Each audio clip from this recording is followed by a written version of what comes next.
Boa noite a todos. Hoje trago um tema ligado à obra O Evangelho segundo o Espiritismo, uma das 5 obras, obras básicas da doutrina espírita e aquela que contém textos do Evangelho que depois são analisados pelos espíritos à luz da própria doutrina, trazendo-nos conselhos e, sobretudo, esclarecimentos sobre aquilo que Jesus disse enquanto andou na Terra e que Allan Kardec compilou nesta obra. O tema será cuidar do corpo e do espírito, que está inserido então no capítulo desta obra, Sede Perfeitos. Ora bem, para iniciar este nosso trabalho, eu ia-vos contar um facto que ouvi narrar Divaldo Pereira Franco, exatamente num encontro de jovens espíritas, em que ele tentava fazer perceber aos jovens a importância que o corpo tem para o desenvolvimento do espírito, e nessa narrativa que ele fez faziam parte da história, digamos assim, Francisco de Assis, o pobrezinho de Assis, como todos nós sabemos, amigo dos animais, e que era assessorado por um frei chamado Frei Leão. E um dia contou Divaldo Franco que andava Francisco nos seus afazeres da horta e do jardim, enfim, e aproximou-se Frei Leão. E o Frei Leão disse-lhe que estava muito preocupado, que tinha alguma coisa que gostava de partilhar com ele, porque tinha uma preocupação. E Francisco de Assis, claro que lhe deu abertura para que ele dialogasse e desabafasse de alguma forma. E então o Frei Leão disse-lhe que estava preocupado porque tinha um amigo que tinha um burro e que ele estava, digamos que, a abusar da saúde do burro, isto é, não lhe dava horários para comida, não o tratava de alguma maleita física que ele tivesse. O burro estava velho e cansado e isso deixava-o numa certa agonia, e queria saber o que é que Francisco de Assis pensava disso.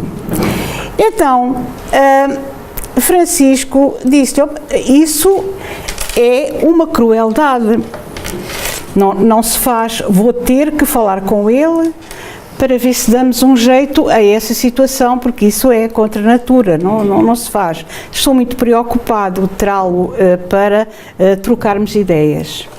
Então o Frei Leão disse-lhe: bem, então agora, em vez de eu ter um problema de consciência, tenho 2, porque o amigo a que eu me refiro é o senhor. Você anda tão entretido com a horta, com os pássaros, com os animais, que não cuida de si, não cuida do seu corpo. E, portanto, está de facto a incomodar-me o modo como vai gerindo a sua saúde física em detrimento do seu querer espiritual. Bem, eu achei a história encantadora e guardei a história. Entretanto, também ouvi Divaldo Franco narrar como tinha sido o falecimento da sua mãe. A mãe dele faleceu na Mansão do Caminho. Dona Ana era já uma senhora de muita idade. Ela perguntava com muita frequência ao filho se já sabia mais ou menos quando é que ela ia morrer. Ele, quando ela ainda era mais nova, para ir para os 75 anos, diz: mãe, então, mas a mãe ainda está uma rapariga nova, deixe de conversa. Mas pergunta à Joana de Ângeles, ela de certeza que sabe. Não vou perguntar, essas coisas não se perguntam. Mas ela lá ia insistindo. Passaram mais uns tempos, ela foi viver para a Mansão do Caminho e ia-lhe sempre perguntando. Quando chegou aos 85, veio novamente a pergunta. Anda, pergunta lá, se calhar agora já está para breve. Oh mãe, eu não vou perguntar essas coisas. De resto, a mãe já está tão idosa, já é um fóssil, passou à história, os espíritos esqueceram-se de si e vai ficar aqui na Terra para sempre. Tal não aconteceu e a senhora acabou por falecer na presença de Divaldo Franco, uma vez que ele estava por ali na Mansão do Caminho. Entretanto, durante o espaço em que a senhora estava a desencarnar, durante o desligamento, apareceu Joana de Ângeles, e do Divaldo, enquanto ela era mais nova, era muito ativa, e dizia-lhe muitas vezes para ela parar um bocadinho, para de algum modo ir serenando as atividades que tinha, que o corpo também precisava de um certo descanso, e contava-lhe com frequência a história do burrinho de Francisco de Assis. Ela tinha que ter, de facto, alguma atenção ao burrinho que tinha em si, e que a transportava de alguma forma. Então, na altura em que se dá o desligamento sobre a madrugada do corpo físico de Dona Ana e do seu espírito e corpo espiritual,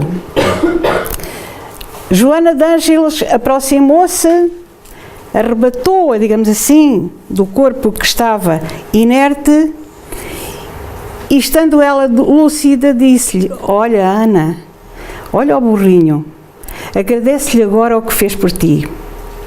E ela, olhando para o corpo que estava ali inerte, disse-lhe isso mesmo: olha, muito obrigada por me teres acompanhado durante estes 86 anos de vida. E partiu para o além. Então, esta é uma história verídica, pronto, que Divaldo Franco conta e que nos deixa pensar sobre o modo como se dá o desligamento entre o corpo físico e o corpo espiritual e como é que eles interagem, digamos assim, um com o outro. Descodificando esta situação, poderemos só a título de graça poderei dizer que ele acrescenta que passados uns meses, menos de um ano, a mãe lhe apareceu e disse: eu não disse que ia voltar. E apareceu-lhe com um vestido que ele lhe tinha dado com o primeiro ordenado que recebeu de trabalho, pronto. Bom, então, descodificando toda esta situação, vamos ver estes 3 pontos fundamentais. O que é que foi que Divaldo Franco viu?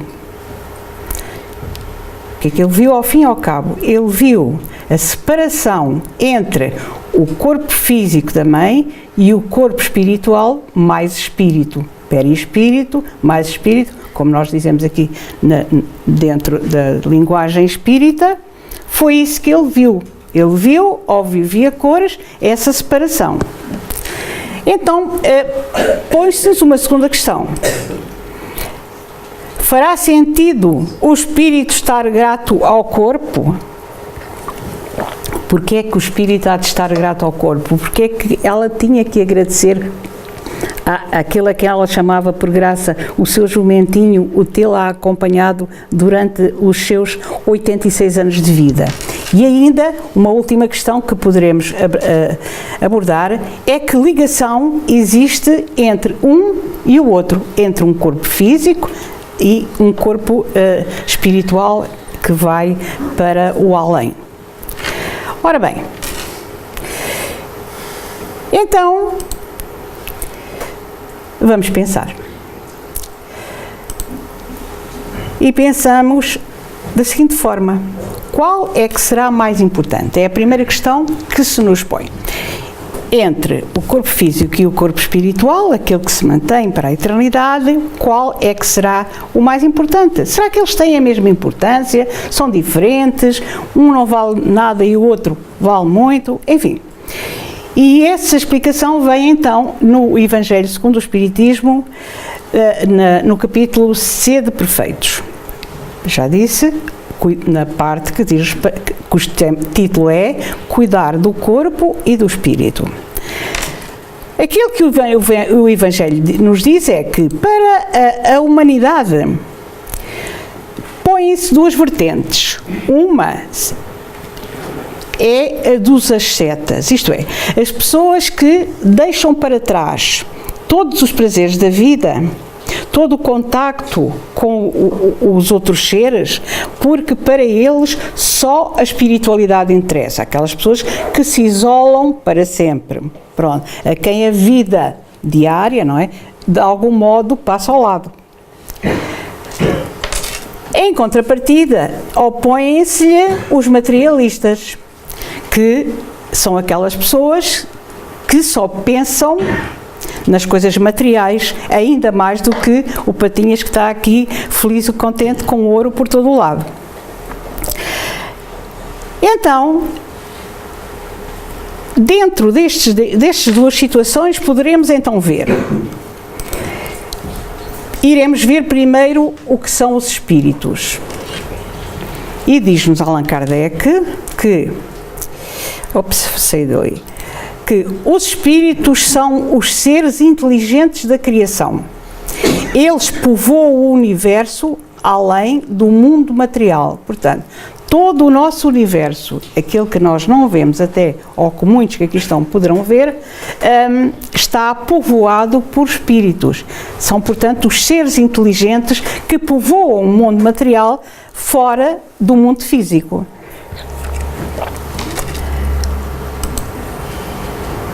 Ainda, dotado de inteligência e livre-arbítrio, o espírito, Deus deu a cada um uma missão com a finalidade de evoluir moral e intelectualmente até chegar à perfeição. Portanto, todos os espíritos que habitam o espaço universal têm como atribuição uma missão que Deus lhe deu desde que os criou.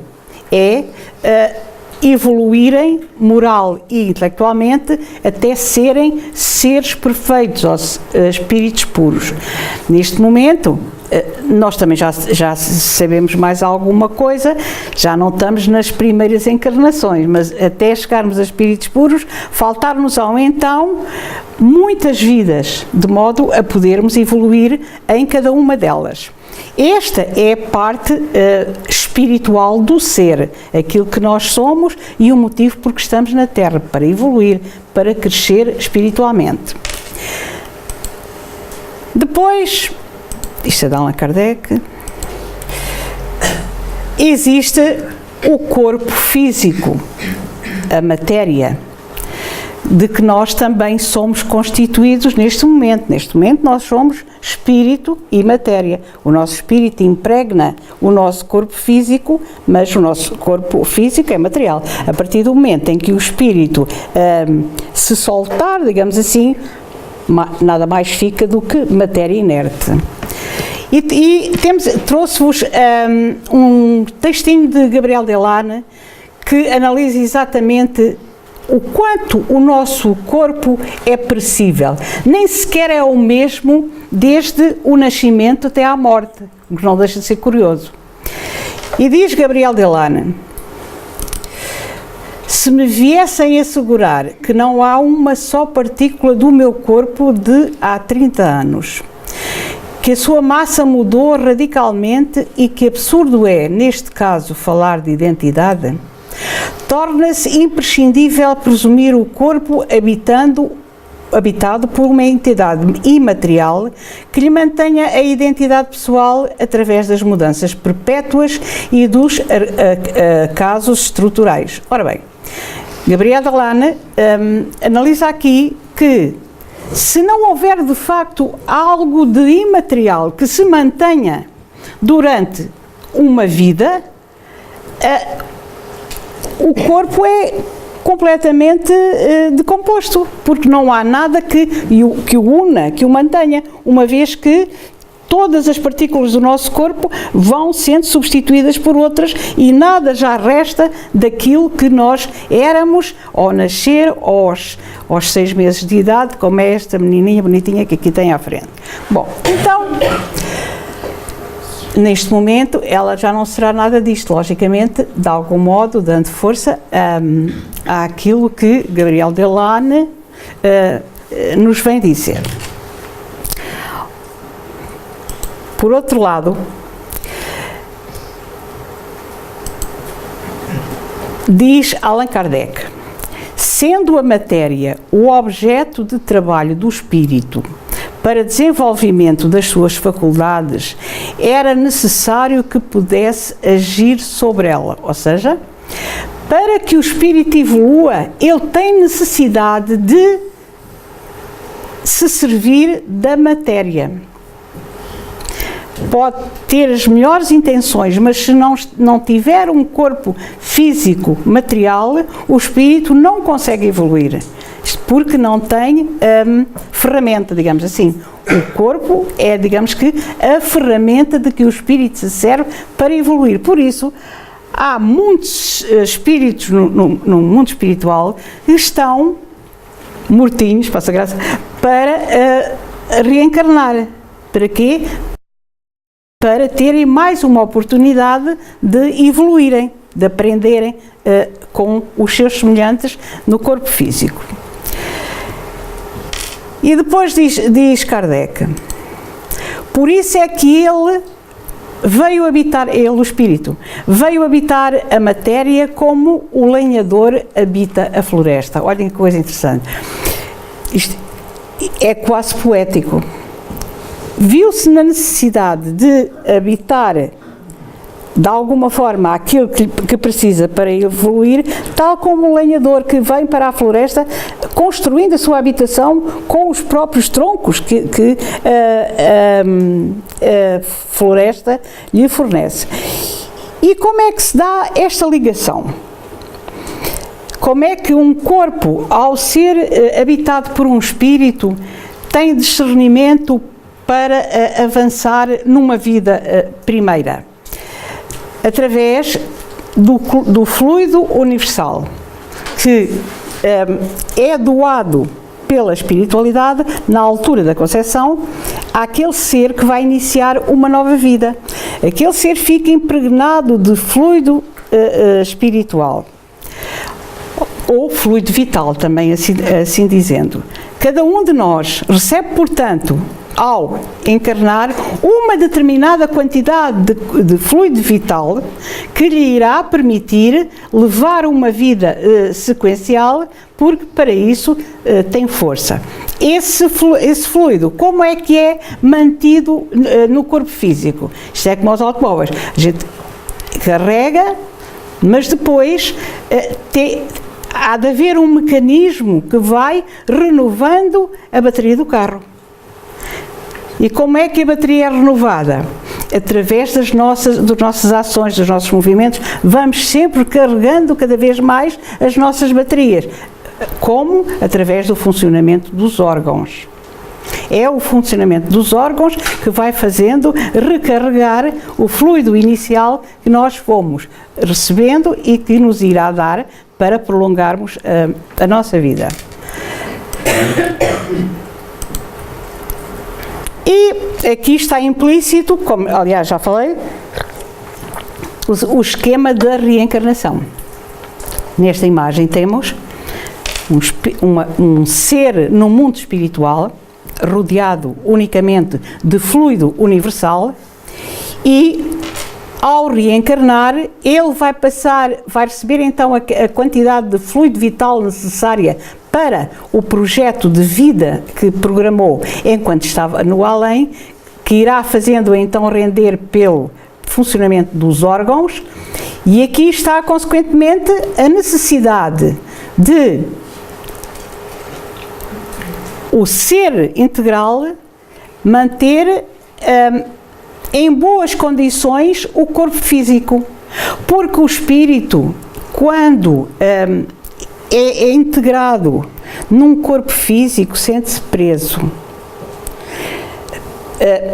de algum modo incomodado pelas limitações que um corpo-espírito lhe dá em relação à liberdade que tinha enquanto se encontrava no mundo espiritual. O espírito ali é limitado pelas condições que o corpo físico lhe oferece ao longo do tempo. Daí a necessidade de nós cuidarmos bem do nosso corpo para que os nossos órgãos consigam então cumprir a sua missão de algum modo, segurar o valor do fluido universal, fazendo-o render o mais possível para que nós tenhamos uma vida tão longa quanto possível, porque isso é o que o nosso espírito pretende enquanto encarnado no corpo físico. Portanto, tendo o fluido cósmico, o fluido vital tem como base, tem como fonte o fluido cósmico universal. É também conhecido como fluido elétrico animalizado ou fluido magnético. Ele é igual para todos os seres, embora possa diferir da qualidade ou da quantidade, mas a fonte, a origem é toda a mesma. E nós vemos aqui este ser que se encontra no universo e na altura em que desperta para a vida, é-lhe então transmitida a tal quantidade de fluido vital necessária para desenvolver a sua própria existência. No mundo espiritual, programam-se com muito cuidado as reencarnações. O espírito, dependendo do seu grau de consciência, de capacidade de entendimento daquilo que lhe serve, ele vai pedir aos espíritos superiores que na próxima encarnação tenha esta e aquela característica. Para isso, ele vai ter que ter um determinado tipo de fluido, depois de estruturado o seu programa reencarnatório, ele vai então ter um determinado tipo de fluido. E é também estipulado ali o trajeto que o espírito vai fazer, o tipo de fluido, dependendo da atividade que ele programar para si, tem que ter um fluido diferente, mais enérgico, mais pacífico, enfim. E também é programado o tempo de vida que, com aquelas condições do programa, mais do fluido que lhe é determinado, mais a necessidade de manter a vida na Terra, é determinada a idade que o espírito passará. Falamos na Terra como poderíamos falar noutros mundos. E agora vocês dizem assim, então de certeza que eu vou viver até ao fim do plano que me propuseram e ainda vai sobrar espaço. Não. Uma grande parte dos seres que encarnam acabam por queimar, digamos, rapidamente ou mais depressa do que deviam, a tal quantidade de fluido que lhe era necessário. Porquê? Por causa dos excessos. E foi exatamente dentro dessa linha dos excessos, ou da necessidade de segurar o fluido que temos, de modo a rentabilizá-lo da melhor forma para podermos atender os nossos objetivos, que Divaldo Franco se referiu então naquela palestra que era para jovens lá em Viseu, creio. Bom, então esta é a ideia. Fiquemos também com a ideia que nem a quantidade de fluido não é igual em todos os seres. Varia de uns para os outros e até dentro da mesma espécie. Ora,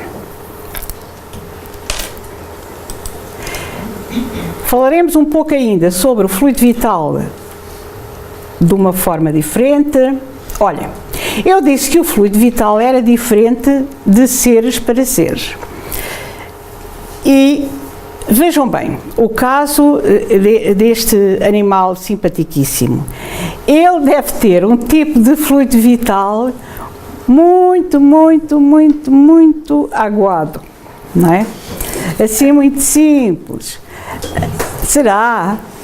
A verdade é que ele tem o fluido vital necessário para desenvolver a sua vida, não é? Depende da espécie e isso leva-nos a pensarmos de uma forma mais abrangente.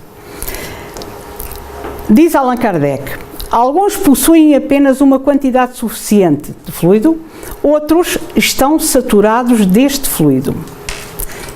E logo a seguir,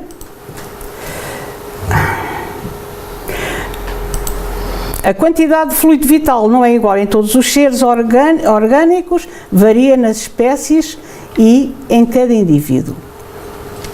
Então, e como é que, quando se estabelece um espaço, um programa de encarnação, os espíritos fazem essa opção? Mais fluido, menos fluido, uns com mais, uns mais ativos, outros mais passivos, depende, como eu já disse, do programa. E de facto nós vemos pessoas, já não vamos falar na preguiça, porque isso é um caso extremo e não é o caso de nenhum de nós, mas realmente há pessoas que têm uma vitalidade que chega para dar e para vender, não é? E há outras que são umas pás de alma de primeira ordem, que é o meu caso. Se vocês observarem, num lugar social, digamos assim, eu sou sempre a da ponta, sou sempre a do fim. É a minha maneira de ser, é o tal fluido que se calhar é mais pacífico, mais calmo, não dá para ir para a frente. E a propósito do ir para a frente, o Tony não. O Tony chega-se à frente com toda a pintarola. Reparem, nas filas, há pessoas que se não forem para a frente aquilo é mais chatice. E há outras que vão ficando. E aconteceu-me uma vez num aeroporto, em São Miguel. Estava aquilo tem um movimento doido. E então estava só uma fila de pessoas para o check-in. É claro que a Dona Amélia ficou para trás na fila, era o costume. Entretanto, abriram outro guichê para o check-in. E vieram os funcionários e disseram, olha, quem quiser pode passar à frente. Eu fui logo a primeira, era da ponta, e estava lá uma senhora de Castelo Branco e diz assim, então mas a senhora ainda agora além estava, e agora já está aqui. Sabe? Os últimos são os primeiros, está escrito no Evangelho. Ficou. E de facto, não sei porque é que esta besteirada me saiu, ela ficou a olhar para mim e se calhar não gostou, mas é verdade.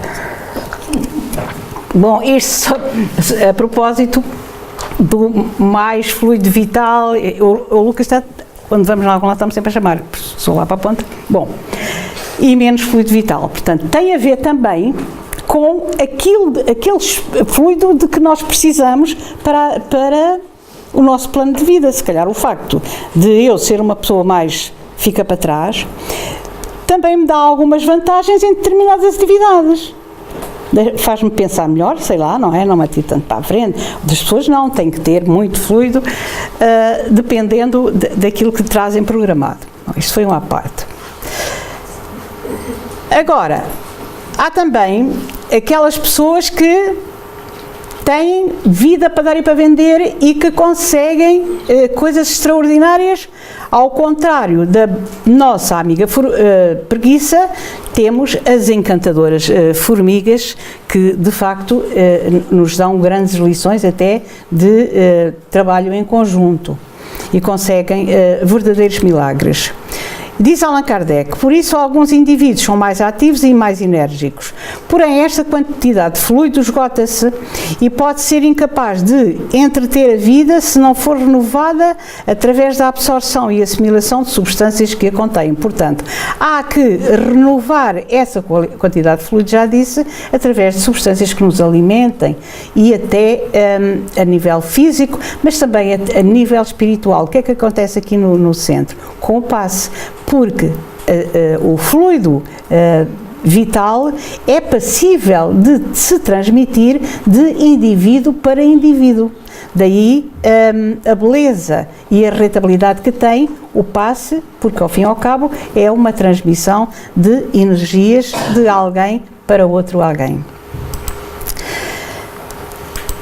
Por isso, reparem bem, poderemos então dizer que o corpo é, ao mesmo tempo, o envoltório e o instrumento do espírito.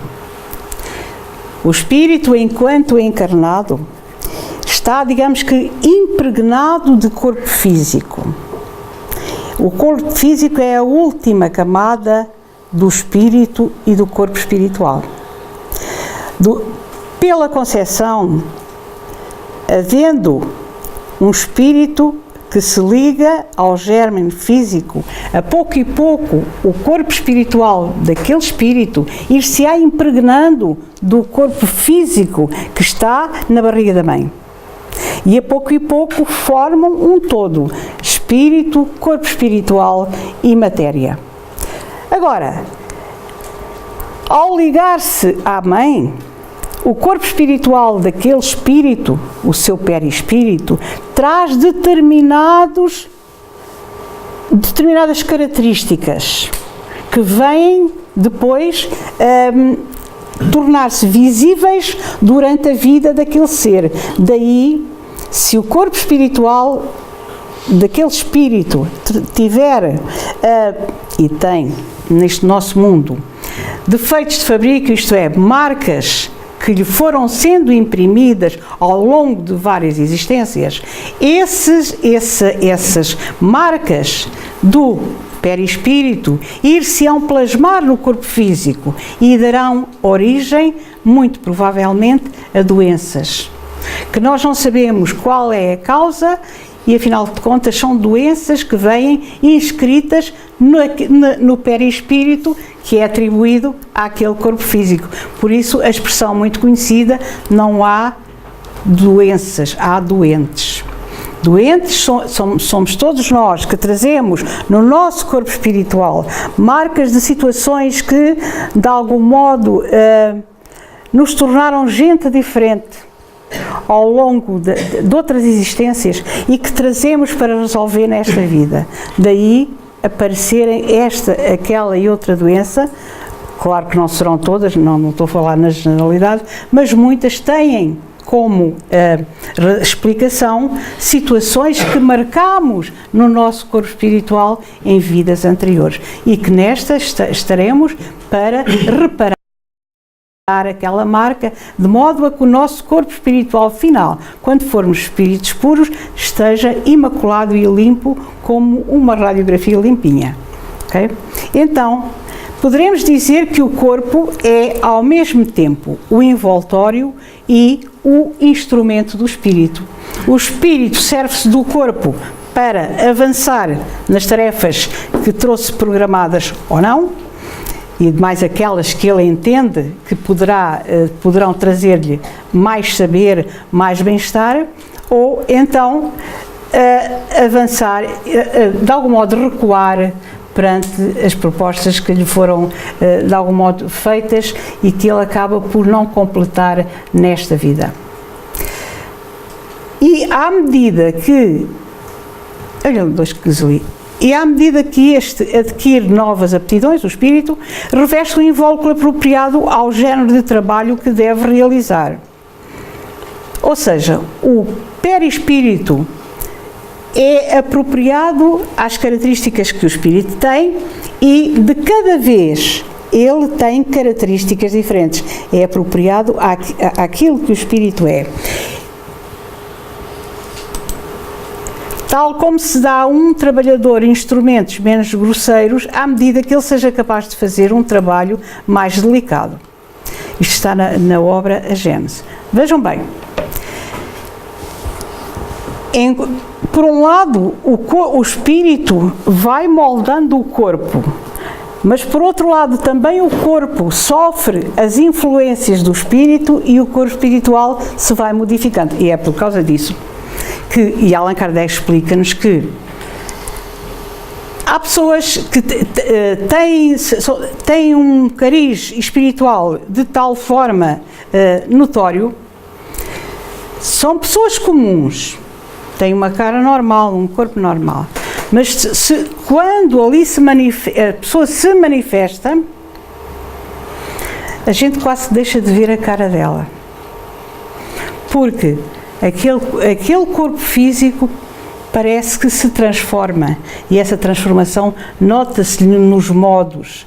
Que pessoa fina, que pessoa bem, se passássemos por ela na rua, era um ser normal. O que é que se está ali a espelhar? Aquilo que o seu corpo espiritual é, ou seja, o corpo físico reflete aquilo que o espírito é. Não é por causa de eu morar no palácio que sou uma rainha, ok? Então vermos esta ideia. De facto há gente, nós achamos graça nenhuma e depois pensamos que pessoa extraordinária.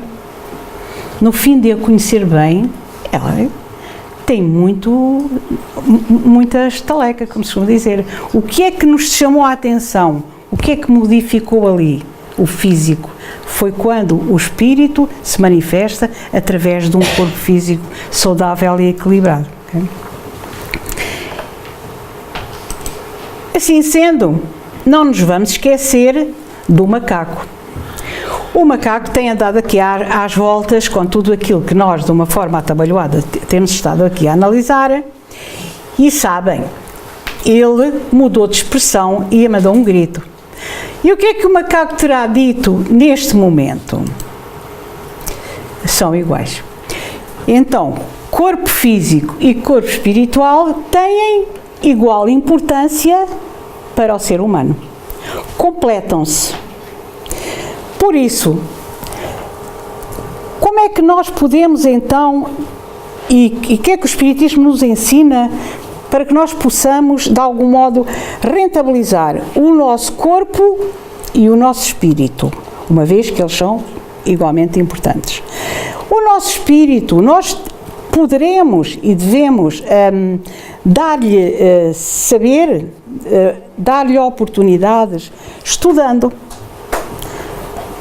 Ver aquilo que a ciência nos traz, a filosofia, a moral, o mundo em que nos rodeamos, trabalhando os nossos sentimentos, sermos tolerantes, pacíficos, humildes, gente alegre, otimista. Estes serão, de facto, os valores que nós poderemos absorver para ajudarmos o nosso espírito a ir para a frente, porque senão ele vai se sentir, como eu disse há bocado, preso nas amarras de um corpo físico que não responde às suas ansiedades. Quanto ao corpo físico, igualmente, isso aí estamos nós fartos de saber como é que se deve rentabilizar o valor do corpo físico, mas estamos fartos de saber o que é diferente de agir. A gente já sabe que tem que dormir X horas, não pode estar a ver televisão durante muito tarde, que é escusado estar muito tempo na internet porque nem adianta nem atrasa, só dá cabo dos olhos, que temos que ir ao médico quando temos mazelas físicas, mas a verdade é que vamos sempre adiando, quando nós sabemos perfeitamente como é que devemos agir para rentabilizar o nosso corpo físico. E a propósito, portanto, tratá-lo bem, ao fim e ao cabo é isso. E a propósito disso, e porque estamos nas Caldas da Rainha, eu trouxe-vos esta imagem. Isto é um quadro de um pintor caldense, José Malhoa, que se chama As Promessas, ou A Promessa. Este quadro é paradigmático e leva-nos a ponderar até que ponto o cumprimento de determinadas promessas não vai contra aquilo que eu acabei de dizer em relação ao respeito que temos pelo nosso corpo físico. Isso de andar a dar cabo dos joelhos e depois ficar 8 dias de cama, parece que não faz muito sentido. Basta, e sem qualquer tipo de crítica, eu admiro de facto as pessoas que o fazem, porque realmente. Agora, aquilo que eu aprendi com o Espiritismo foi, serve para quê? Porque se não servir para nada, não vale a pena.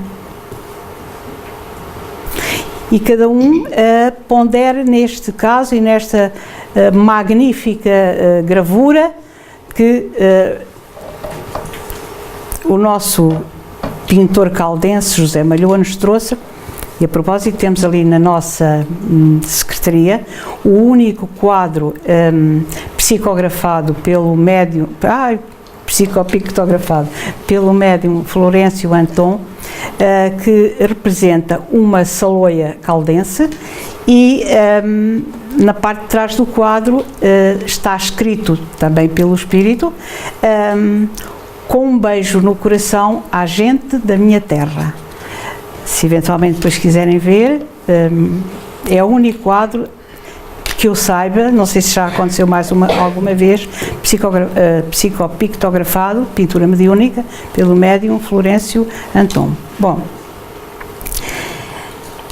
então podemos chegar, se calhar, a alguma conclusão. A melhor maneira que nós temos de gerir o nosso corpo físico é voltando lá atrás ao burro, não é? Se calhar fazer como Frei Francisco de Assis aconselhou a Frei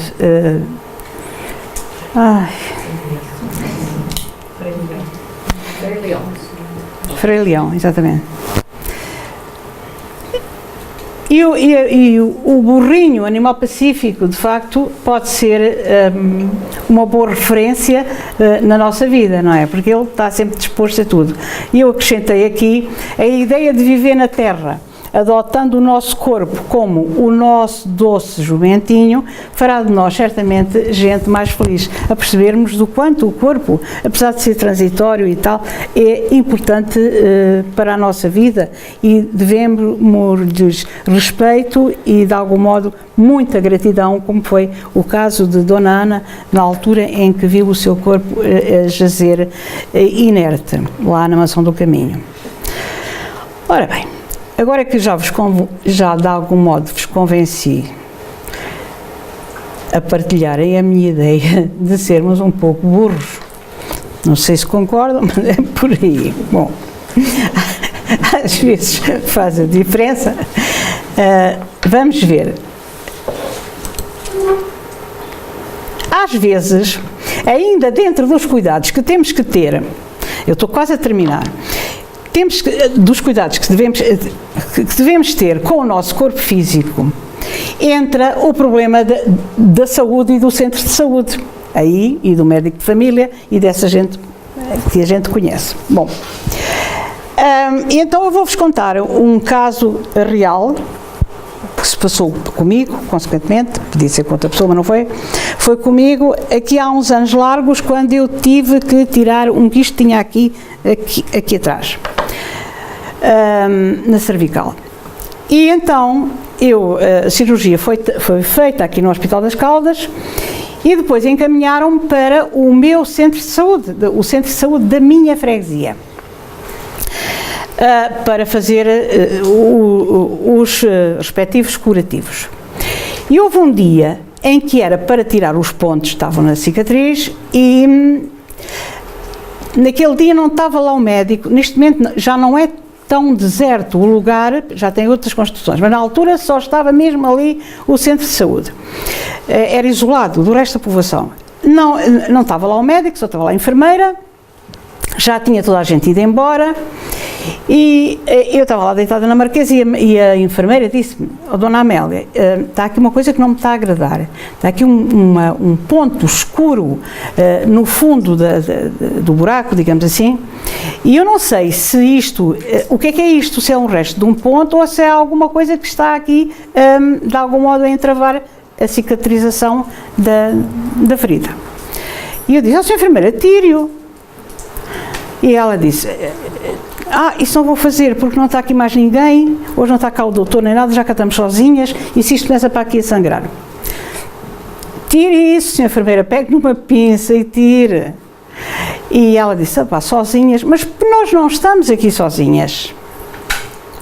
Olha, estou aqui eu, está a enfermeira, está o meu guia e está o seu guia, 4.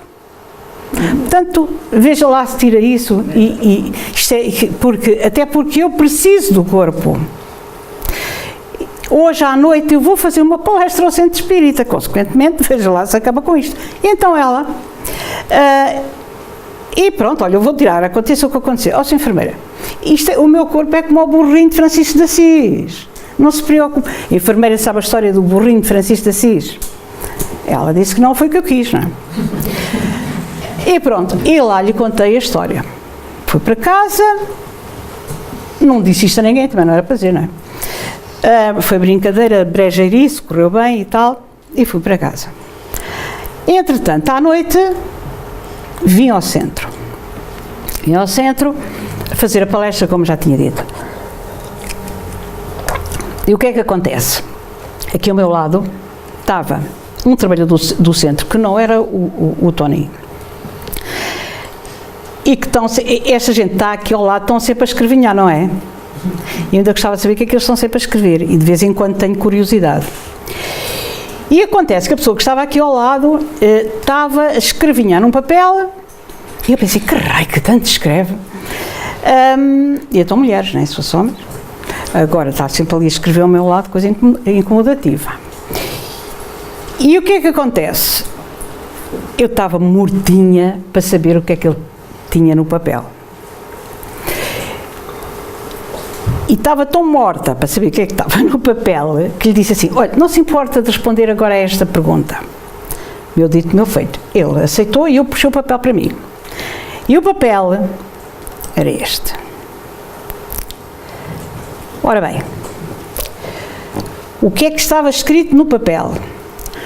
Olá, mãe, vê lá se cuidas bem do teu burrinho, Hélder. Era o filho.